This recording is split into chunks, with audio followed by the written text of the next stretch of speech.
નમસ્તે વિદ્યાર્થી મિત્રો, હું છું રવિન્દ્ર બલ્લર. આજના ઓનલાઈન લેક્ચરની અંદર છે આપનું સ્વાગત કરીશું. આપણે છે આજે FIBA સેમેસ્ટર 1 પેપર નંબર 2 મુખ્ય અને પ્રથમ ગૌણ લગ્ન કુટુંબ અને સગપણ સંબંધો એ પેપર છે આજે આપણે ભણવાનું છે એ શરૂ કરીએ છીએ. તો જે લોકોને કોઈ પણ સવાલ હોય તો એ કોમેન્ટ બોક્સની અંદર છે એ જણાવી શકે છે, અથવા એની અંદર છે એ આપણે જ્યારે ઓનલાઈન લેક્ચર લેશું અથવા તો ગૂગલ મીટ કે ઝૂમની અંદર લેક્ચર લેશું એ સમયે આપણે એનું સોલ્યુશન કરશું.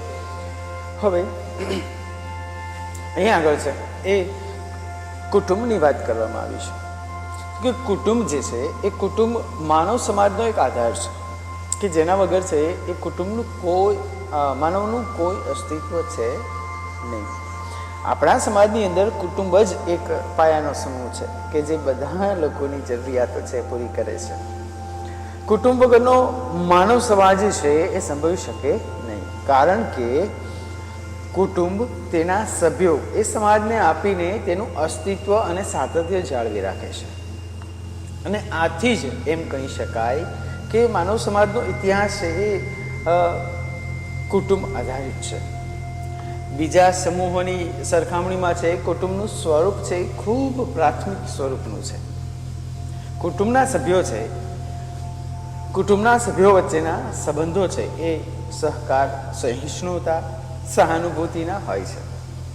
હવે સામાન્ય કુટુંબની ઢબમાં છે એ પતિ પત્ની અને તેમના બાળકોથી માંડીને છે 3-4 પેઢીના સભ્યો એક જ જગ્યાએ છે એ રહેતા હોય છે. અને વ્યક્તિ છે એ લગ્ન બાદ પોતાની પત્ની અથવા પતિ અને સંતાનોથી બનેલું એક નાનું એવું જૂથ કે જેને આપણે કુટુંબ કહીએ છીએ. અને આવી રીતે છે કુટુંબનું નિર્માણ થાય છે કે સ્ત્રી કે પુરુષના લગ્ન થાય છે તો એનાથી છે એમના પરિવારનો શરૂઆત થાય છે, કુટુંબની શરૂઆત થાય છે. તેમના બાળકો થાય, તેમના બાળકો, પેઢી દર પેઢી એ પ્રક્રિયા ચાલ્યા કરે છે. જો કુટુંબ જે છે એ આજકાલથી નથી, આદિકાળથી ચાલ્યું આવે છે. જ્યારથી સંસ્કૃતિની શરૂઆત થઈ, જ્યારથી ઇન્સાનિયતની શરૂઆત થઈ, જ્યારથી માણસનું અસ્તિત્વ આવ્યું, ત્યારથી લઈ અને આજ સુધી છે કુટુંબ છે એ અસ્તિત્વ ધરાવે છે. હા, એમ છે કે ભાઈ પહેલા છે કુટુંબનું સ્વરૂપ અલગ પ્રકારનું હતું, અલગ પ્રકારે છે કુટુંબ. જો આજ પણ એવું છે, માતૃસત્તા કુટુંબ વ્યવસ્થા છે અને પિતૃસત્તા કુટુંબ વ્યવસ્થા બંને છે. આપણે ભણવાનું આવશે આગળ. એટલે આપણે એવું કહી શકીએ કે કુટુંબ છે, કુટુંબ પહેલેથી છે અને કુટુંબ વગર છે કોઈ પણનું અસ્તિત્વ છે નહીં. એટલે સમાજના જીવનની અગત્યતા ધરાવતું એક સામાજિક એકમ એ કુટુંબ છે. અને જુદા જુદા સમાજશાસ્ત્રીઓ, જુદા જુદા વિદ્વાનો છે એને જુદી જુદી રીતે છે એ સમજાવવાનો પ્રયાસ કર્યો છે. આપણે એવું પણ કહી શકીએ કે કેટલાય બધા વિદ્વાનો છે એ ઝીણવટપૂર્વક અભ્યાસો છે એ કુટુંબ વિશે છે કરેલા છે. તો અલગ અલગ મંતવ્યો છે વિદ્વાનો આપે છે. તો એની અંદર છે એ આપણે વ્યાખ્યાની અંદર જોઈએ તો કે મેકાઈવર અને પેઇઝ નામના વિદ્વાન છે. હવે મેકાઈવર અને પેઇઝ નામના વિદ્વાન છે એવું કહે છે કે કુટુંબ એ નિશ્ચિત અને લાંબા ગાળા સુધી ટકે તેવા જાતીય સંબંધો પર રચાયેલું અને સંતાનોની ઉત્પત્તિ અને સંતાનોના ભરણ પોષણ અને બાળકોનું એક જૂથ કે જેને કુટુંબ તરીકે આપણે ઓળખાવી શકીએ. જો મેકાઈવર અને પેઇઝ એવું કહે છે કુટુંબ કેવું છે તો કે નિશ્ચિત છે, કે એની અંદર નિશ્ચિત પ્રકારના સંબંધો છે, આડાવાળા સંબંધો છે, નિશ્ચિત સંબંધો છે. આ ઉપરાંત કે એ લાંબા ગાળા સુધી ટકે. જો આજ સુધી એવા પ્રકારનું હતું, આની અંદર એટલા માટે કહ્યું છે અને સાચું છે કે લાંબા ગાળા સુધી ટકે, કેમ કે પહેલાના સમયની અંદર અથવા તો તમારા મમ્મી પપ્પાને પૂછજો કે એ સમયે છે છૂટાછેડા લેવા કેટલા અઘરા હતા અથવા તો લેવાતા જ નહોતા. હું તો એવું કહું, બહુ ઓછા રેર કેસની અંદર છે એ છૂટાછેડાના કેસ છે એ થતા હતા. બાકી છે એ વખતે છૂટાછેડા એ પાપ ગણાતું હતું. તો સ્વાભાવિક છે કે એટલા માટે છે મેકએવર અને પેજ છે એ લાંબા ગાળા સુધી ટકે તેવું એક જૂથ જાતીય સંબંધો પર રચાયેલું છે કે એનાથી સંતાનોની ઉત્પત્તિ થાય છે અને સંતાનોની ઉત્પત્તિ થયા પછી કે એનું ભરણ પોષણ કરવાનું કામ કોનું છે તો કે કુટુંબનું છે. તો એવું એક જૂથ કે જેને મેકાવર અને બેઝ નામના વિદ્વાન છે એ કુટુંબ તરીકે છે ઓળખાવે છે. ત્યારબાદના એક વિદ્વાન છે ઓગબેન અને નિમકોફ નામના વિદ્વાન છે. હવે ઓગબન અને નિમકોફ નામના જે વિદ્વાન છે એવું કહે છે કુટુંબ એ એવું ટૂંકા કે લાંબા ગાળાનું, જો અહીંયા સ્પષ્ટતા કરે છે કે ટૂંકા કે લાંબા ગાળાનું, જો આધુનિક છે વ્યાખ્યા કે ટૂંકું પણ હોઈ શકે અને લાંબુ પણ હોઈ શકે, કે ટૂંકા કે લાંબા ગાળાના સંબંધો વાળું જૂથ છે કે જેમાં સંતાનો વાળા કે સંતાનો વિનાના પતિ પત્નીનો અથવા તો જેને સંતાન હોય તેવા પુરુષ કે સ્ત્રીનો સમાવેશ થાય છે અથવા તો સમાવેશ થતો હોય છે. એને આપણે શું કહીશું તો કે એને આપણે કુટુંબ તરીકે ઓળખાવી શકીએ. જો અહીંયા સ્પષ્ટતા છે કે લાંબા કે ટૂંકા ગાળાના સંતાનો વાળા કે સંતાનો વગરના કોઈ પણ વ્યક્તિનું સમૂહ જૂથ છે તો એને આપણે કુટુંબ તરીકે ઓળખાવી શકીએ. એની પછી બર્ગેશ નામના વિદ્વાન છે કે બર્ગેશ અને લોક નામના વિદ્વાન છે તો એમના મતે જોઈએ કે કુટુંબ એ લગ્ન ગ્રંથિથી, લોહીના સંબંધોથી કે દત્તક સંબંધોથી પરસ્પર જોડાયેલી અને પતિ પત્ની, માતા પિતા, પુત્ર પુત્રી કે ભાઈ બહેનની સામાજિક ભૂમિકામાં પરસ્પરની આંતરક્રિયા અને આંતર સંબંધોમાં સંકળાયેલો હોય છે એવી વ્યક્તિઓનું એક જૂથ કે જે સંસ્કૃતિ સર્જન અને જાળવણી કરતું હોય છે. જો અહીંયા આગળ બીજી પણ સ્પષ્ટતા થઈ ગઈ છે કે કુટુંબ છે એ માત્ર લાંબા ગાળાનું હોતું નથી, એ ટૂંકા લાંબા અને સંતાન વિહોણા. તો કે એની પછી આને એવી એક સ્પષ્ટતા કરી કે જે કુટુંબ એ લગ્ન ગ્રંથિથી એટલે કે લોહીથી બનેલું હોય કે પછી લગ્નથી બનેલું હોય કે પછી દત્તક બાળક લઈ અને બનાવ્યું હોય, તો આ બધું જ છે એ બધું જ કુટુંબ તરીકે આપણે ઓળખાવી શકીએ. એની પછી છે ડી.એન. મજમુદાર નામના વિદ્વાન છે. એમના મતે કુટુંબ એવી વ્યક્તિઓનું સમૂહ છે કે જે એક જ મકાનમાં રહે છે, રક્ત સંબંધથી જોડાયેલા છે અને સ્થાન, સ્વાર્થ તથા પરસ્પર કર્તવ્યના જ્ઞાનના આધારે છે એ સમાન હોવાની ચેતના અને ભાવના રાખે છે. જો કુટુંબની અંદર છે અમે પણ આની ભાવના હોય છે તો એકતા હોય છે, સ્થાન સ્વાર્થને કોઈ સ્થાન નથી, એટલે પરસ્પર છે એ કર્તવ્ય બધા લોકોનું હોય છે અને એક જ વ્યક્તિનો સમૂહ છે અને એ સમૂહ છે એક જ મકાનની અંદર રહે છે. એવા પ્રકારનું કુટુંબ જેને મજમુદાર નામના વિદ્વાન છે એ કુટુંબ તરીકે ઓળખાવે છે. હવે આ બધી છે એ આપણે જે 4 વ્યાખ્યાઓ છે એ કુટુંબની વ્યાખ્યા અલગ અલગ વિદ્વાનોએ જે અભ્યાસો કર્યા છે એના ઉપરથી છે એમને બતાવી છે. ત્યારબાદ છે કુટુંબના લક્ષણો.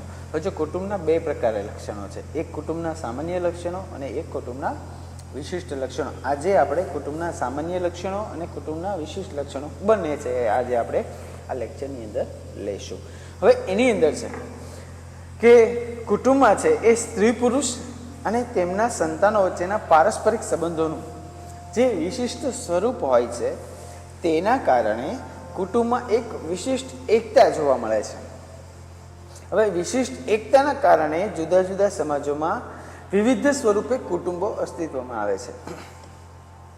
છતાં બધે જ કુટુંબના લક્ષણો છે કેટલીક સામાન્ય અને કેટલીક વિશિષ્ટ લાક્ષણિકતાઓ છે જોવા મળે છે. જો પારસ્પરિક સંબંધો જેવા છે ને એવા પ્રકારનું કુટુંબ હશે તો ત્યાં આગળ છે એ કુટુંબના સામાન્ય લક્ષણો છે એ સામાન્ય લક્ષણો તરીકે છે એની અંદર 5 લક્ષણો છે. આ બધું છે એ તમને ડિસ્પ્લે ઉપર છે એ 5 લક્ષણો બતાવે છે. જેમ કે પહેલું લક્ષણ છે સ્ત્રી પુરુષ વચ્ચે સ્પષ્ટ અને નિશ્ચિત જાતીય સંબંધ હોય છે. જો અહીંયા આગળ એવી સ્પષ્ટતા કરી છે કે સ્ત્રી અને પુરુષ વચ્ચે છે એ સ્પષ્ટ અને નિશ્ચિત જાતીય સંબંધ છે એ હોય છે, અને તેના આધારે શું થાય છે તો કે તેના આધારે જે બાળકોનો જન્મ થાય છે. અને જાતીય સંબંધ છે એ કેવો છે તો કે સમાજમાં માન્ય છે કે સ્ત્રી પુરુષના છે લગ્ન કરવામાં આવ્યા છે, અને એ લગ્ન છે એ સમાજ સામે કરવામાં આવે છે, સમાજની માન્યતા સાથે કરવામાં આવ્યા છે. તો સ્વાભાવિક છે કે એનાથી જે બાળકનો જન્મ થશે એ બાળક કેવું હશે તો કે સમાજની સ્વીકૃતિ વાળું, એને પણ સમાજની સ્વીકૃતિ મળશે. નહીતર છે સમાજના લોકો એને બોલાવે નહીં. કેટલા એવા બધા પ્રશ્નો થતા હોય છે કે સમાજની સ્વીકૃતિ વગર જ્યારે લગ્ન કર્યા હોય છે. હજી હમણાં થોડાક દિવસ પહેલાંનો એક કિસ્સો છે કે કોર્ટ મેરેજ છે, એક દીકરી છે કરવા જાય છે, અને માતા પિતાને ખબર પડી જાય છે, અને એના પિતા છે એ કોર્ટે જાય છે અને દીકરીને છે હાથ જોડે છે. બાપ છે એ દીકરીને હાથ જોડે એનાથી ક્રૂર દ્રશ્ય છે એ એકેય હોતું નથી. હાથ જોડે છે, ઇવન હાથ જોડે છે, દીકરી માનતી નથી, તો પિતા છે એ એની પગડી ઉતારીને એના પગની અંદર મૂકી દે છે, દીકરીના પગમાં, કે હું તારી પગડી તને આપું છું, મારી આબરૂ, મારું બધું જ હું તને આપું છું, બસ તું આ પગલું ન ભર. અને એમ છતાંય છે દીકરી લગ્ન કરી લે છે, અને એના માતા પિતા છે ઘરે આવીને છે સુસાઇડ કરે છે. હવે આવું ક્રૂર દૃશ્ય કેવું? જો આ સમાજ સ્વીકૃતિ નથી. હા, પ્રેમ કરવો એ ગુનો નથી, પણ આ સમાજ સ્વીકૃતિ છે નહીં.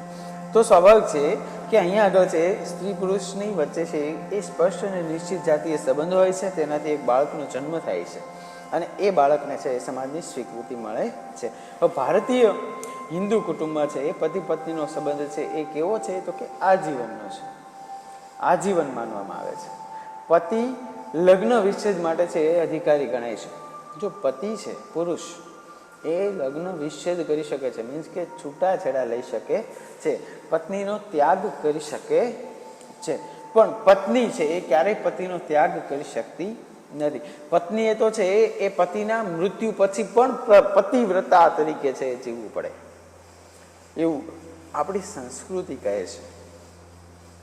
એ પછી નાની ઉંમરે વિધવા થયા હોય કે પછી મોટી ઉંમરે એ છે બીજા લગ્ન કરતી નથી. અને આપણા સમાજ પ્રમાણે જો આ પહેલાંની વાત છે, અત્યારે આધુનિક યુગ છે, અત્યારે તો 2, 3, 4, 5 લગ્ન જેટલા હવે એટલા લગ્ન કરતા હોય છે, પણ આ પહેલાંની વાત છે કે જે કુટુંબની વ્યાખ્યા આપી છે એ ઉપરથી, અથવા તો એ સમયે છે એ જે કુટુંબ વ્યવસ્થા જોવા મળતી હતી એ પ્રમાણે અહીંયા આગળ છે કહેવામાં. એટલે એ જન્મનું બંધન માનવામાં આવે છે, અને એના કારણે છે એ આવા કેટલાય બધા સંસ્કૃતિના નિયમો છે એ જોવા મળતા હતા. પણ અહીંયા આગળ છે એ આ એક લાક્ષણિકતા છે એ સમાજની અંદર છે જોવા મળે, કુટુંબની અંદર છે જોવા મળે છે. ત્યારબાદ આપણે બીજું લક્ષણ જોઈએ તો કે જાતીય સંબંધોની વ્યવસ્થા માટે લગ્ન. હવે કુટુંબમાં છે એ જાતીય સંબંધોની સ્વાયત્તતા માટે અને તેને ટકાવી રાખવા માટે કોઈ પણ પ્રકારના લગ્નની અને એવી કોઈ સમાજ સ્વીકૃત વ્યવસ્થા છે હોય છે. એટલે કે કેટલાક કુટુંબોમાં બહુ પતિ પત્ની લગ્ન હોય છે, તો એ સંબંધી વ્યવસ્થા તો ક્યાંક એક સાથે લગ્ન વ્યવસ્થા જોવા મળે છે. ક્યાંક કુટુંબ છે એ માતૃસત્તાક છે, તો ક્યાંક છે એ કુટુંબ પિતૃસત્તાક છે, કે જેનાથી છે જાતીય સંબંધોને ટકાવી રાખવાની એક વ્યવસ્થા જો એ કુટુંબની વ્યવસ્થા છે. આ કે કેટલાય પ્રકારના લગ્ન છે હોય છે. એ બધા લગ્ન શું કામ છે તો કે સમાજની સ્વીકૃતિ વ્યવસ્થા જે છે એ વ્યવસ્થા સમાજ સ્વીકૃત વ્યવસ્થા છે એ જળવાઈ રહે, એટલા માટે લગ્નના પ્રકારો છે કે આવા પ્રકારના લગ્ન છે વ્યક્તિ કરતો હોય છે. તો ક્યાંક છે એ માતૃસત્તા કુટુંબ વ્યવસ્થા છે, ક્યાંક પિતૃસત્તા કુટુંબ વ્યવસ્થા છે. આ ઉપરાંત કે ક્યાંક બહુપતિ અથવા તો બહુપત્ની લગ્ન છે, અને ક્યાંક છે એ એક સાથી લગ્ન છે. જો આપણે ભણવામાં આગળ આવશે ડિટેલમાં, અત્યારે આપણે ડિટેલમાં નથી જતા, પણ આવી વ્યવસ્થા છે આપણા સમાજની અંદર છે જોવા મળે છે. તો એ એક લક્ષણ તરીકે. ત્યારબાદ છે કુટુંબ તરફથી વંશ વારસો. હવે વંશ વેલો છે એ ચાલુ રહે તે હેતુથી વંશાવલી દર્શાવતી એક વ્યવસ્થા. જો વંશ વેલો ચાલુ રહે તે બાબતે દર્શાવતી વંશાવલી પદ્ધતિ, વંશાવલી વ્યવસ્થા એને શું કહેવાય? કુટુંબ. તમે કદાચ ખ્યાલ હશે, કંકોત્રીની પાછળ છે આંબો દર્શાવે, અથવા તો કોઈ ફેમિલી ટેમ્પલ હોય તો ત્યાં આગળ છે આંબો હોય આખા પરિવારનો. એ શું છે? એ વંશાવલી. જો થડ એક છે, મૂળ એક છે, એમાંથી વિકસેલો મોટો જબ્બર વટ વૃક્ષ, એની અંદર બધાના નામ લખેલા હોય. તો આ શું છે? આ વંશાવલી. તો કે કુટુંબ, જો આ બધું મળે છે ક્યાંથી? કુટુંબમાંથી. હો, આડોશ પડોશમાંથી ક્યાંયથી મળતું નથી. તો એ વંશ વારસો છે એ તેને જે તે સ્વરૂપનું છે કુટુંબ તરફથી છે એ મળતો હોય. જો માતૃસત્તાક હોય તો માતા તરફથી મળે છે, પિતૃસત્તાકમાં પિતા તરફથી મળે છે.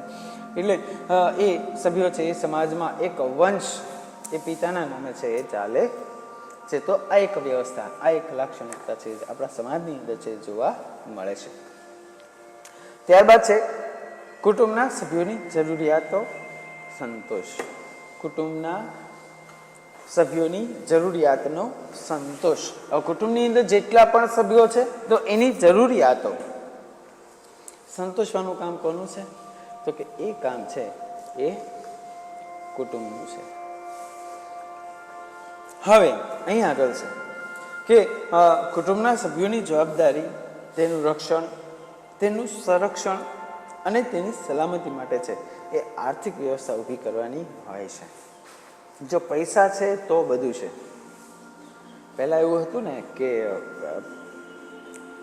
પિક્ચરની અંદર ડાયલોગ છે, મની હે તો હની હે. એટલે ટૂંકમાં કે પૈસાથી બધું છે. પૈસા છે તો તમારું રક્ષણ છે, તમારી સલામતી છે, સંરક્ષણ છે, તો તમારી જવાબદારી છે પૂરી થાય છે. અને તે અંગેના સાધનો છે એ ઊભા કરવાના હોય છે. અને તેનાથી છે કુટુંબના સભ્યોનું પાલન પોષણ થાય છે. જો પપ્પા છે એ રળવા જાય છે, કમાવા જાય છે, તો તમારી પાસે તમારો સ્વાર્થ, તમારી જરૂરિયાત એ પૂરી પડે છે. નહીં તો થશે? જો એ કમાવા નહીં જાય તો કે આપણે ઝૂંપડામાં નહીં, ઇવન ફૂટપાથ ઉપર સૂવું પડશે. પણ એ કમાવા જાય છે, જો એ દિવસના 12 કલાક છે મહેનત કરે છે, ત્યારે છે આપણી પાસે આ રહેવા માટે એક ઘર છે, જમવા માટે છે એ 3 ટકનું જમવાનું છે, આપણી કેટલીક જરૂરિયાતો પૂરી કરે છે. એ બધું ક્યારે છે? તો કે એ બધું છે એ કમાવા જાય છે ત્યારે છે. એટલે જો આ વસ્તુ હરેક કુટુંબની અંદર જોવા મળે છે. અને જ્યાં નથી જોવા મળતી એ તમે દ્રશ્યો જોયા હશે કે જ્યાં જ્યાં સિગ્નલ પડે છે, જ્યાં મંદિરો હોય છે ત્યાં ભિખારીઓ બેઠા હોય છે.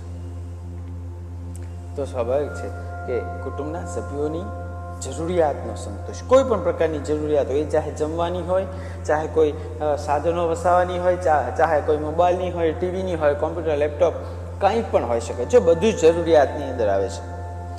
ઇવન કે જરૂરિયાતની અંદર છે એ બાળકના લગ્ન કરવા, એને છે એ સારી જોબ ઉપર, નોકરી ઉપર ચડાવવો, એને કંઈક આર્થિક રીતે છે એ કમાઈ શકે એવા પ્રયાસો કરવા, એ બધું જ સલામતીની અંદર આવે છે. એ બધું જ જરૂરિયાતની અંદર આવે છે.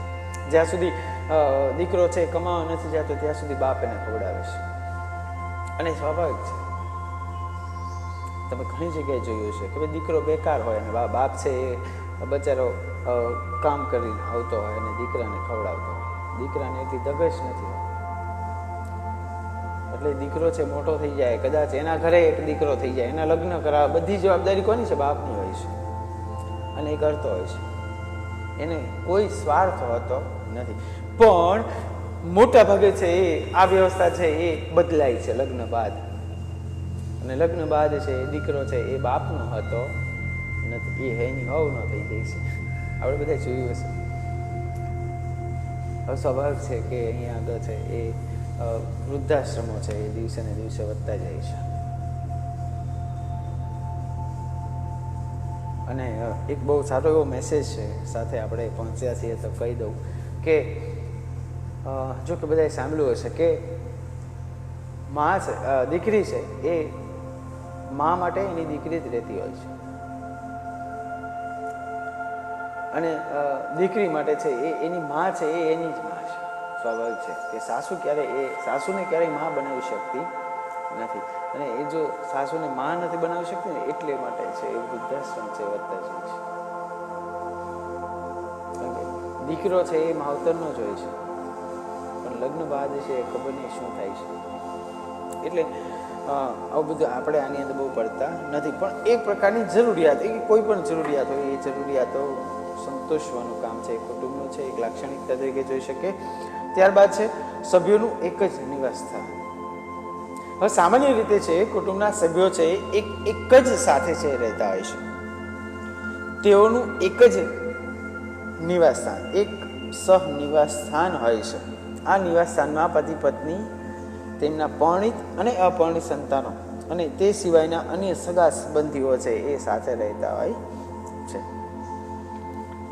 તો કુટુંબનું આપણને એક લાક્ષણિકતા જો અન્ય સગા સંબંધીઓની અંદર છે એ ફઈ પણ ઘરે હોય, એમ લગ્ન ન કર્યા હોય તો એ પણ હોય, વૃદ્ધ માતા પિતા હોય, અથવા તો અપંગ ભાઈઓ હોય, કોઈ કોટ ખાપણવાળા છે એ લોકો હોય, કે જે કુટુંબના મેમ્બર્સ છે, કુટુંબના સભ્યો છે, તો એ લોકો છે એ સાથે રહેતા હોય છે. કે જે ક્યાં રહે છે તો કે એક જ નિવાસસ્થાન, બીજું કોઈ નિવાસસ્થાન છે નહીં. સાથે લોકો જમતા હોય છે, સાથે છે એ દીવાબત્તી કરતા હોય છે, પૂજા આરાધના કરતા હોય છે, પ્રસંગો કરતા હોય છે, તો એ બધું એક જ જગ્યાએ કરતા હોય છે, એટલે સભ્યોનું એક જ નિવાસસ્થાન. તો આ એક લાક્ષણિકતા તરીકે આપણે જોઈ શકીએ છીએ. હવે અહીંયા આગળ છે એ આપણે કુટુંબના સામાન્ય લક્ષણો છે એ પૂરા કરીએ છીએ. હવે છે આપણે કુટુંબના વિશિષ્ટ લક્ષણો છે એ જોઈશું. તો કે સમાજમાં વ્યક્તિઓ વચ્ચેના સંબંધોથી બનેલા એવા સામાજિક જૂથો સમાજના અસ્તિત્વ અને સાતત્ય માટે મહત્વના હોય છે, જેમાં કુટુંબો આ સામાજિક જૂથો કરતાં અલગ પડે છે. કુટુંબના જુદા જુદા સ્વરૂપો છે અને કાર્યોમાં છે દરેક સમાજ એ તફાવત ધરાવે છે. જો કુટુંબ એક સરખું ક્યારેય હોતું નથી, એની લાક્ષણિકતાઓ એક સરખી હોય છે, પણ કુટુંબ તો ઘણા બધા પ્રકારે હોય છે, ઘણા બધા સ્વરૂપનું છે કુટુંબો છે. એટલે સામાજિક પરિવર્તનો વચ્ચે છે એ કુટુંબનું અસ્તિત્વ છે એ ટકી રહ્યું છે, અને હા ભવિષ્યની અંદર છે એ ટકાવવું બહુ મુશ્કેલ છે. એટલે કુટુંબના આવા કાયમીપણા પાછળ છે એ તેની કેટલીક આગવી વિશિષ્ટતાઓ છે જોવા મળે છે. કે કુટુંબ વર્ષોથી આવું જ કેમ રહ્યું છે, તો એની વિશિષ્ટતા છે. તો કે એનું પહેલી લાક્ષણિકતા છે સાર્વત્રિકતા. હવે કુટુંબનું અસ્તિત્વ એ સમય અને સ્થળના ભેદ વગર દરેક સમાજમાં જોવા મળે છે. જો ત્યાં કોઈ સમય નથી કે ભાઈ સવારથી બપોર સુધી છે સંયુક્ત કુટુંબ, પછી બપોરથી રાત સુધી, વહેલી સવાર સુધી છે, આવા પ્રકારનું કુટુંબ નહીં. ત્યાં છે કોઈ સ્થળ નથી, કોઈ ભેદ નથી, કાંઈ પણ વગર છે એ સમાજની અંદર.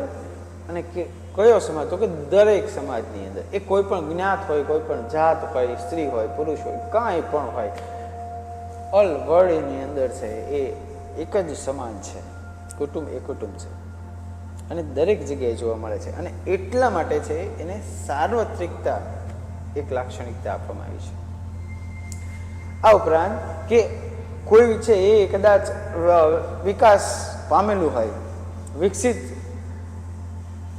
વિકાસ પામેલું હોય, કોઈ ગરીબ હોય, અમીર હોય, મધ્યમ વર્ગ હોય, જો આ બધી જગ્યાએ જોવા મળે છે. એ ચાહે પછી વિકાસશીલ દેશ હોય કે પછી અર્ધ વિકસિત દેશ હોય કે વિકસિત દેશ હોય, વિકસિત સમાજ હોય, અર્ધ વિકસિત સમાજ હોય, પ્રાથમિક સમાજ હોય, ત્યાં પણ કુટુંબનું અસ્તિત્વ છે જોવા મળે છે. એટલે સાંસ્કૃતિક વિકાસમાં પ્રાથમિક તબક્કાનું જીવનગાળામાં આફ્રિકાના બુશમેન અને હોટનટોટ આદિવાસીઓ અને ભારતના ચેચુ, કાદાર અને પુલિયન આદિવાસીઓમાં પણ એ કુટુંબ પાયાના સામાજિક એકમ તરીકે છે જોવા મળે છે. હવે ધ્રુવ પ્રદેશોમાં વસતા એસ્કિમો આદિજાતિ છે, તો એની અંદર પણ કુટુંબ અસ્તિત્વ છે. ટૂંકમાં કહીએ તો દરેક માનવી એક કુટુંબનો સભ્ય છે, અને તે માત્ર માનવ સમાજમાં જ નહીં પણ કેટલાક વિદ્વાનોએ છે એ અનેક પ્રાણીઓમાં પણ કુટુંબ જેવી એક વ્યવસ્થા છે જોવા મળે છે. જેમ કે તમે ગોરીલાનું નામ સાંભળ્યું છે, તો એની અંદર પણ કુટુંબ વ્યવસ્થા છે જોવા મળી છે. અને એ સમાજે સ્થળ અને કાળ અનુસાર છે કુટુંબના સ્વરૂપો અને કાર્યોમાં છે તફાવતો છે જોવા મળતા હોય છે, પણ કુટુંબ વિનાનું છે એ એકેય સમૂહ છે એ જોવા મળતું નથી. રશિયા જેવા સામ્યવાદી સમાજમાં જ્યાં વ્યક્તિના જીવનની ઘણી બધી જવાબદારીઓ છે એ રાજ્ય ઉપાડી લીધેલ છે, તો ત્યાં પણ છે કુટુંબ વ્યવસ્થા જોવા મળે છે. અમુક પાયાના કામો પૂરા પાડવા માટે કુટુંબ છે એ અસ્તિત્વ ધરાવે છે, કારણ કે કુટુંબનું સ્થાન લઈ શકે એવું કોઈ બીજું કોઈ પણ વૈકલ્પિક સામાજિક સંગઠન હોય એ શક્ય જણાતું નથી. કુટુંબ સિવાય એવી કોઈ વ્યવસ્થા નથી કે જે વ્યક્તિની જરૂરિયાત પૂરી કરી શકે નહીં. તો એ સાર્વત્રિકતા એ આ બધું જે કંઈ જોઈએ એ બધી જગ્યાએ જોવા મળે છે. તો એક સાર્વત્રિકતા એક લક્ષણ તરીકે. ત્યારબાદ ભાવાત્મક પાયો, તો કે કુટુંબનો આધાર છે એ તેના સભ્યો વચ્ચે જન્મજાત એવી ભાવાત્મક બાબતો ઉપર છે હોય છે. જો જન્મજાત છે કુટુંબ સાથે એક સંબંધ છે બંધાતો હોય છે, અને એ જન્મતાની સાથે છે જ્યારે માની સાથે હોય છે તો ચૂપચાપ થઈ જાય છે, કોઈ અડે છે તો રડવા માંડે છે. જો આ ભાવના, આ ભાવાત્મક પાયો. તો ભાવાત્મક બાબતો છે એ જાતીય સંબંધોની તૃપ્તિ, સંતાનોત્પત્તિ, માતૃવાત્સલ્ય અને પિતાની દેખરેખને લગતી હોય છે. આવા લાગણીના સંબંધો છે કુટુંબમાં મળતા સ્નેહ, સુરક્ષા અને વૈયક્તિકતાના વાતાવરણને કારણે છે એ વધુ સુદૃઢ થાય છે. કુટુંબનો દરેક સભ્ય બીજા સભ્યોના હિતમાં પોતાના સ્વાર્થ સહજ અને સ્વાભાવિક રીતે જ જતા કરતો હોય છે. કે ભાઈ ચાલો ભાઈને મળે છે ને તો મારે જોતું નથી. ઘણી બધી રીતે છે એ પોતાનો કોઈ સ્વાર્થ વગર છે એ ભોગ આપી દેતો હોય છે. અને આ માત્ર ક્યાં જોવા મળે છે? તો કે ભાવાત્મક પાયો જ્યાં છે કે જ્યાં કુટુંબ છે ત્યાં જ આ પ્રકારે છે પોતાનો સ્વાર્થ જતો કરવાની ભાવના છે કુટુંબની અંદર રાખવામાં આવે છે. અમેપણાની ભાવના છે ત્યાં આગળ જ જોવા મળે છે. તો કે આ વસ્તુ છે એ કુટુંબની અંદર છે એ જોવા મળે છે. ત્યારબાદ છે ઘડતરાત્મક અસરો. હવે કુટુંબ એ માનવના જીવનમાં છે એ સૌથી પ્રારંભિક એવું સામાજિક વાતાવરણ સર્જે છે. હવે સામાન્ય રીતે માનવીનો જન્મ છે કુટુંબમાં થાય છે, અને તેની ઉપર છે એ સૌ પ્રથમ સામાજિક અસરો એ માતા પિતા અને કુટુંબના અન્ય સભ્યોની પડે છે. હવે કુટુંબ વ્યક્તિની જૈવિક અને માનસિક ટેવોના વિકાસ ઉપર પોતાની અસર પાડીને તેના ચારિત્રનું નિર્માણ કરે છે. જો સૌથી પહેલી બાળક પર અસર કોની પડે છે? તો કે માતા પિતાની, ત્યારબાદ કુટુંબના અન્ય સભ્યોની, ત્યારબાદ સમાજની અંદર એ જાય છે. પછી કે બાળકની બોલી, એનું વર્તન એ કેવા પ્રકારનું હશે? તો કે એ કુટુંબના સભ્યોનું જેવું હશે. કેમ કે એનું ઘડતર ક્યાં થયું છે? એક કુટુંબની અંદર થયું છે. કે એની ટેવો હોય, એનું જૈવિક શરીર હોય, જૈવિકતાજન્ય બાબતો હોય, તો એ બધું ચિત્રનું છે નિર્માણ કુટુંબની અંદર થાય છે. વ્યક્તિ તેના બાલ્યકાળમાં કુટુંબમાં જ તે અનુભવ મેળવે છે. તેની અસર તેના ભવિષ્યના વિકાસ ઉપર પડે છે. વ્યક્તિમત્તાના ઘડતરમાં છે કુટુંબની એક આ પાયાની એક અસર છે. ઘણા બધા સમાજોની અંદર છે એ બાળકને છે એ અલગ અલગ પ્રકારે એનું સામાજિકરણ, એનું ઘડતર છે એ કરવામાં આવતું હોય છે. આપણે એ બધાની અંદર જતા નથી, પણ ટૂંકમાં કે હિન્દુ સમાજની અંદર સામાજિક ધાર્મિક રીતે અથવા તો સામાજિક ધાર્મિક રિવાજો મુજબ છે કુટુંબમાં બાળકને જે વિવિધ સંસ્કારો આપવામાં આવતા હતા તે પાછળ આ એક પ્રકારનો જ આશય હતો કે જેથી કરીને એક ભવિષ્ય છે એ ભવિષ્યનું એક સારું નિર્માણ થાય. તો આ એક વ્યવસ્થા કે અમુક જો આ બધું છે એ આજે આપણે જોઈએ છીએ એ વિશિષ્ટ પ્રકારના છે. એટલે સામાન્ય હતા કે જે આલુ ચાલુ બધી જગ્યાએ જોવા મળે, આ વિશિષ્ટ પ્રકારના છે. એટલે ઘડતરાત્મક અસર એક લાક્ષણિકતા તરીકે આપણે જોઈ શકીએ. ત્યારબાદ મર્યાદિત કદ. સમાજમાં બીજા સામાજિક જૂથો અને સંગઠનોની સરખામણીમાં છે કુટુંબનું કદ છે બહુ નાનું હોય છે. જેમ કે કોઈ એક ફેક્ટરી હોય, કોઈ એક ઇન્ડસ્ટ્રી હોય, કોઈ સંસ્થા હોય, તો એવડું મોટું કુટુંબનું કદ હોતું નથી. કુટુંબ 2-3 પેઢી હોય કે 4 પેઢી હોય, પણ 4 પેઢીના સભ્યો આખી ઇન્ડસ્ટ્રી ચલાવી શકે નહીં. એટલા માટે છે કે ભાઈ બીજા સમાજોની કે બીજા જૂથની તુલનામાં છે એ બીજા સામાજિક જૂથની તુલનામાં છે કુટુંબનું કદ છે એ હંમેશા નાનું હોય છે. એટલે અહીંયા કીધું છે કે મર્યાદિત કદ, કે તેમાં સામાન્ય રીતે છે પતિ પત્ની તેમના સંતાનો એ પરણેલા હોય કે અપરિણીત હોય. જે સમાજમાં છે એ સંયુક્ત કુટુંબ વ્યવસ્થા છે એ જોવા મળે છે. જેમ કે પતિ પત્ની અને તેમના સંતાનો હોય, અપરિણીત સંતાનો હોય, તો એને શું કહેવાય? સંયુક્ત કુટુંબ, કે એની અંદર છે 2-4 વ્યક્તિનો સમાવેશ થતો હોય છે. અને જ્યાં છે એ પતિ પત્ની તેમના સંતાનો એ પણ કેવા પરણિત હોય. આ ઉપરાંત નજીકના સગાઓ સાથે રહેતા હોય તો એને આપણે શું કહીએ? એને આપણે સંયુક્ત કુટુંબ કહીશું. અને માત્ર પતિ પત્ની તેમના અપરિણીત બાળકો હોય તો એને આપણે વિભક્ત કુટુંબ કહીશું. જો આ 2 પ્રકારે કુટુંબ છે તો કે એ બંને છે એ મર્યાદિત કદ થઈ ગયું છે, જેની અંદર એ સિવાય કોઈ કુટુંબની અંદર જોવા મળતું નથી. અને મોટાભાગે છે એ લગ્નના ઘણા બધા પ્રકારો છે કે એક લગ્ન, બહુ લગ્ન, બહુ પત્ની લગ્ન, બહુ પતિ લગ્ન. તો જો એવું હોય છે તો કદાચ કદ છે એ થોડુંક મોટું બને છે કુટુંબનું, પણ એ બહુ મર્યાદિત સમાજોની અંદર અને મોટાભાગે છે સભ્ય સમાજની અંદર જોવા મળતું નથી. આદિમ સમાજની અંદર છે, આદિવાસી સમાજની અંદર છે એ જોવા મળે છે. એટલે અહીંયા આગળ છે એ કુટુંબને એક મર્યાદિત કદ તરીકે વર્ણવ્યું છે. ત્યારબાદ છે સમાજમાં કેન્દ્રીય સ્થાન. હવે સમાજમાં કેન્દ્રીય સ્થાન તો કે કુટુંબ છે એ સમાજના સામાજિક રચનાતંત્રમાં એક કેન્દ્રીય સ્થાન ધરાવે છે. એટલે કે સામાજિક રચનાતંત્ર એ જુદા જુદા કુટુંબો રૂપી એકમોથી છે વહાયેલું હોય છે. એવા સમાજો સામાજિક રચનાતંત્રના અન્ય ઘટકો જેવા કે વંશ અને કુટુંબથી જ બનતા હોય છે. માત્ર વિકસિત અને જટિલ એવા સમાજોમાં કુટુંબની એવી કેન્દ્રીય સ્થિતિનું મહત્વ છે અંશતઃ ઓછું થઈ જાય છે.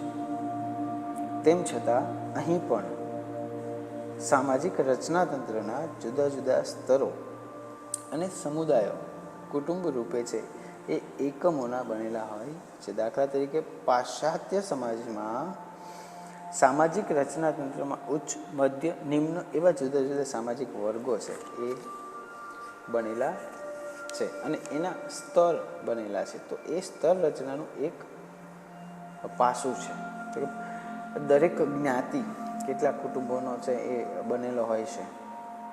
જો જ્ઞાતિ છે એ આપણા સમાજની અંદર છે જોવા મળે છે અને પાયાનું એક પ્રાથમિક જૂથ છે અને એની અંદર છે એ કુટુંબ, એની અંદર છે કુટુંબો બનેલા હોય છે અને એ એક સામાજિક એકમ તરીકે, એટલે સમાજમાં એક કેન્દ્રીય સ્થાન છે એ જૂથ એ કુટુંબનું રહ્યું છે. કે કુટુંબ વગર જો આપણે પહેલાં જોયું છે કે કોઈ અસ્તિત્વ છે નહીં અને રચનાતંત્ર માળખાને જો ટકાવી રાખવું હોય તો એ કુટુંબની જરૂરિયાત છે. તમે જોયું હશે કે ભાઈ જેના માતા પિતા નથી હોતા અથવા તો જેનું કોઈ નથી હોતું, એ જે અનાથ હોય છે, જે ભટકતો હોય છે, હવે એનું વર્તન કેવા પ્રકારનું હોય છે, એને શું બોલવું, શું ખાવું, કાંઈ પણ પ્રકારનું ભાન હોતું નથી, કેવા કપડાં પહેરવા, એની જીવનશૈલી કેવી છે, એનું નામ શું છે, કાંઈ ખબર હોતી નથી. જો આ બધું કોનાથી છે? જો કે જો કુટુંબ છે તો આ બધું છે, કુટુંબ નથી તો કશું નથી. તમે કોઈ ભાગેડુંને પૂછજો કે જે ઘર મૂકીને વયા ગયા હોય એને પૂછજો, એનું કોઈ સ્થાન છે સમાજની અંદર, કુટુંબની અંદર? તો કે નથી. સંબંધો, વિચારો, બધું જ જે કાંઈ પણ છે જો માનસિક રીતે છે એ માનસિક રીતે પણ આપણે આપણા હોતા નથી એ સમયે. અને એવું પણ કહેવામાં આવ્યું છે કે ગુનાખોરીની અંદર છે એ આવા લોકો કે જેનું કુટુંબ નથી હોતું, જેને ક્યાંય આગળ પાછળ ક્યાંય કુટુંબ એવું નામ લાગતું નથી, જે આ કુટુંબમાંથી આવતા નથી, સાવ અનાથ છે, એ મોટાભાગે એની અંદર છે સંપડાયેલા હોય છે. એટલે કુટુંબ છે એ સમાજમાં એક કેન્દ્રીય સ્થાન તરીકે છે જોવા મળે છે. ત્યારબાદ છે સભ્યોની જવાબદારીઓ. હવે દરેક સામાજિક જૂથ અથવા સંગઠનમાં સભ્યોની પારસ્પરિકતા જવાબદારીઓ હોય છે. અમુક પ્રકારની જવાબદારીઓ છે એ સભ્યોની હોય છે અને જૂથોના અથવા તો સંગઠનો દરેક સભ્ય એવી અપેક્ષા રાખે છે કે બીજા સભ્યો તેના તરફની તેમની ફરજો છે પૂરી કરે અને કુટુંબના સભ્યોમાં પણ એક આવી જવાબદારીઓ અપેક્ષાઓ છે મોટા ભાગે હોય છે. દાખલા તરીકે રાષ્ટ્રીય કટોકટી વખતે છે જે રાષ્ટ્રના રક્ષણ માટે દરેક નાગરિક એ ભોગ આપશે એવી અપેક્ષા ઊભી થાય છે. જ્યારે કુટુંબમાં તેના સભ્યો સતત પોતાનો ભોગ આપીને બીજા સભ્યોના હિતમાં પોતાની જવાબદારીઓ પૂરી પાડતા હોય છે. તો ત્યાં આગળ છે શું કામ પોતાનો અપેક્ષાઓ એનો ભોગ આપે છે અને બીજાને છે એ સુવિધા આપે છે. જેમ કે માં છે એ બાળક છે કદાચ ભીની પથારીમાં સૂતું હોય તો માં છે એ ભીની પથારીમાં સૂય અને બાળકને કોરી પથારીમાં સુવડાવે. જો અહીંયા આગળ છે પોતાની અપેક્ષા પોતાની એ અમુક પ્રકારની છે એ કોઈ સ્વાર્થ રાખ્યા વગર છે એ પોતે એની જવાબદારી નિભાવે છે. શું કામ તો કે લાગણી છે એનામાં અમે ભણાની ભાવનાઓ છે એની એક જવાબદારી છે અને હિત છે એ મુખ્ય છે. સભ્યોનું હિત હવે એની અંદર કોઈ બાળકનું પણ હોઈ શકે, પતિનું હોઈ શકે, પત્નીનું હોઈ શકે, ભાઈનું હોઈ શકે, બહેનનું પણ હોઈ શકે. તો એ જવાબદારીઓ છે એ પૂરી પાડવામાં આવે છે અને આ માત્ર છે કુટુંબની અંદર છે જોવા મળે છે. મુશ્કેલીઓના સમયે છે એ દુઃખો સહજ ભાવે છે એ ઝીલી લેતા હોય છે કે ગમે એવી સમસ્યા આવે આપણે લડી લઈશું. એ કુટુંબ આપણી બાજુમાં હશે, કુટુંબના સભ્યો આપણી સાથે હશે તો આપણે લડી શકશું, બાકી આપણે લડી શકશું નહીં. તો સભ્યોની જવાબદારીઓ અને આ સ્થાન છે એ મુખ્ય છે કે જે કુટુંબની અંદર કુટુંબના એક લાક્ષણિકતા તરીકે આપણે જોઈ શકીએ છીએ. ત્યારબાદ છે સામાજિક નિયંત્રણ. આની અંદર છે એ બહુ મોટા લેક્ચર લઈ શકીએ છીએ પણ કે કુટુંબનું રક્ષણ છે એ ખૂબ જ કુનેહથી સામાજિક નિયમો અને રાજ્યના કાયદાઓ વડે છે એ થતું હોય છે. પતિ પત્નીના સંબંધો અને તેમની પારસ્પરિક જવાબદારીઓ તથા હકો અને રિવાજો એ મુજબ છે એ સ્પષ્ટ કરેલા હોય છે. તેથી પતિ અથવા પત્ની વચ્ચેની એકબીજા પર પોતાના હકો છે એ જમાવી શકતા નથી અને મોટાભાગે છે એ પોતાની લોકો છે મોટાભાગે પોતાની જવાબદારી છે એ ભાગતા હોય છે. એટલે આની અંદર છે જો કુટુંબ એક એવું વસ્તુ છે કે બધાએ પોતાની જવાબદારી છે નિભાવવાની છે. જેમ કે પપ્પા ઘરે આવે છે થાયકા પાયકા હોય તો જો દીકરી ઘરમાં હશે, દીકરો તો નહીં આપે પાણી, પણ દીકરી ઘરમાં હશે તો એ પાણી આપશે. કંઈક વસ્તુ હશે તો એ બધી અંદર મૂકશે, રૂમની અંદર મૂકવા જશે. જો આ બધું તો એ સંતાનોની ફરજમાં આવે છે ને. સંતાનોને ક્યાંક જવું છે તો માવતરને પૂછીને જાય. જો આ તો કંઈ સંતાનોની ફરજમાં આવે છે. સંતાનોને કંઈક સમસ્યા હોય તો એની જો પૂરી કરવાનું કામ છે માવતરનું છે, આ એની જવાબદારી છે. આ ઉપરાંત કે આપણે છે એ જ્યાં સુધી વડીલો બોલતા હોય ત્યાં સુધી આપણે બોલી શકતા નથી, એ આપણી ફરજમાં આવે છે અને એ આપણી સંસ્કૃતિ છે, આપણું ઘડતર એવી રીતે થયું છે. આપણે કોઈ અભદ્ર વાત છે કરી શકતા નથી, અભદ્ર શબ્દો છે બોલી શકતા નથી. નાના હોય ત્યારે ખૂબ માર ખાતો હોય, કાં તો પપ્પાએ છે હમણીએ માર્યા હોય, મમ્મીએ છે વેલણથી માર્યા હોય, લાકડીથી માર્યા હોય અને લાખોટું મારી હોય. આવી પરિસ્થિતિ બધા સાથે હશે, મારી સાથે થયું છે, તમારી સાથે. તો એ માતા પિતા છે એટલે આપણને મારશે પણ, જ્યાં ખરાબ હશું ત્યાં આપણને ટોકશે પણ, કેમ કે એ એની ફરજમાં આવે છે. આ એક કુટુંબનું અંદર થતું વ્યક્તિ ઉપરનું નિયંત્રણ છે. જેમ કે સમાજની અંદર પણ એવું થઈ છે કે સમાજની અંદર કોઈ છે એ અકૃત્ય કરે છે, કોઈ સારું કૃત્ય નથી કરતો, સમાજ વિરોધી કૃત્ય કરે છે, ગુનાહિત પ્રવૃત્તિ કરે છે, તો જેમ પોલીસ અને કોર્ટ દ્વારા છે એને સજા આપવામાં આવે છે. શું કામ? તો કે એને અટકાવવા માટે. તો આ છે એ સામાજિક નિયંત્રણ છે. કે જે કુટુંબ ઉપર આધાર રાખે છે. ત્યારબાદ છે કુટુંબનું કાયમી અને પરિવર્તનશીલ સ્વરૂપ. હવે સ્વાભાવિક છે કે ભાઈ સાર્વત્રિક અને કાયમી છે એ આપણું કુટુંબ, પરંતુ એક મંડળ તરીકે તેનું અસ્તિત્વ છે પરિવર્તનશીલ અને હંગામી હોય છે, કે એનું કદ અને સ્વરૂપ છે એ બદલાતું રહેતું હોય છે. જો કાયમી છે, કુટુંબ કાયમી છે, કુટુંબ ક્યારેય એનું અસ્તિત્વ છે એ નામશેષ થવાનું નથી, એ અમૃત છે, એ ક્યારેય મરશે નહીં. દાખલા તરીકે સ્ત્રી પુરુષના જાતીય સંબંધોનું નિયમન, સંતાનોત્પત્તિ અને સંતાનના ઉછેર માટેનું કુટુંબનું અસ્તિત્વ છે આ કાયમી છે. વધુમાં કહીએ તો કોઈ એક કુટુંબના સભ્યોમાં અવસાનથી કુટુંબનું અસ્તિત્વ છે એ ભૂસાઈ જતું નથી, કે ફેમિલી મેમ્બર કોઈ એક એક્સપાયર થઈ ગયું તો ત્યાં આગળ કુટુંબ છે પૂરું થઈ જતું નથી, પણ એ એમ છતાંય કુટુંબ રહે છે. અને પરિવર્તનશીલ, કે ભાઈ છે બહુ મોટું કુટુંબ છે, એ 2 પેઢી 3 પેઢી 4 પેઢી 7 પેઢીના સભ્યો જો એક સાથે રહેતા હોય તો એ કુટુંબની સંખ્યા 100-150 સુધી થઈ જાય. તો 250નું કુટુંબ જોયેલું છે.